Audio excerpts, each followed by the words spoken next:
അരനൂറ്റാണ്ടിനിടയിലെ ഏറ്റവും ദൈർഘ്യമേറിയ സൂര്യഗ്രഹണത്തിന് ഇനി മണിക്കൂറുകൾ മാത്രം. ഇന്ന് ഏപ്രിൽ 8 ഇന്ത്യൻ സമയം രാത്രി 9:12 മുതൽ ആരംഭിച്ച് ചൊവ്വാഴ്ച പുലർച്ചെ 2:22 വരെ നീളുന്നു ഈ സമ്പൂർണ്ണ സൂര്യഗ്രഹണം.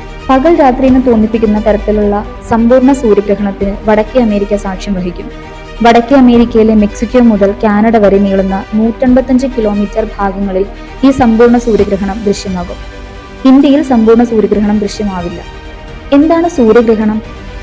ചന്ദ്രൻ സൂര്യനും ഭൂമിക്കും ഇടയിൽ വരുമ്പോൾ സൂര്യൻ ഭാഗികമായോ പൂർണ്ണമായോ മറയപ്പെടുന്ന പ്രതിഭാസമാണ് സൂര്യഗ്രഹണം അഥവാ സോളാർ എക്ലിപ്സ്. പ്രതിവർഷം 5 സൂര്യഗ്രഹണമെങ്കിലും നമുക്ക് കാണാൻ സാധിക്കും. ഗ്രഹണ സമയത്ത് ഭൂമിയിൽ നിന്നും ചന്ദ്രനുള്ള ദൂരം അനുസരിച്ച് വ്യത്യസ്ത തരം സോളാർ എക്ലിപ്സ് നമുക്ക് കാണാം. അവ ഇതൊക്കെയാണ്: partial solar eclipse, annular solar eclipse, total Eclipse.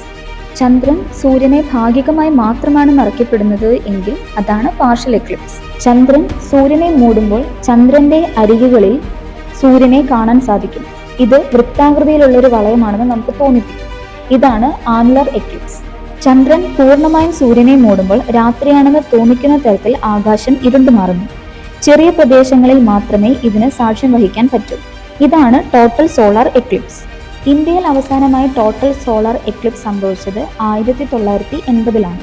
നേരിട്ട് നമുക്ക് ഇത്തവണത്തെ സമ്പൂർണ്ണ സൂര്യഗ്രഹണം ദൃശ്യമാവില്ല എങ്കിലും ഇന്ന് വടക്കേ അമേരിക്കയിൽ ദൃശ്യമാവുന്ന സോളാർ എക്ലിപ്സിനെ ലോകം കാത്തിരിക്കുന്നത് പോലെ നമുക്കും കാത്തിരിക്കാം.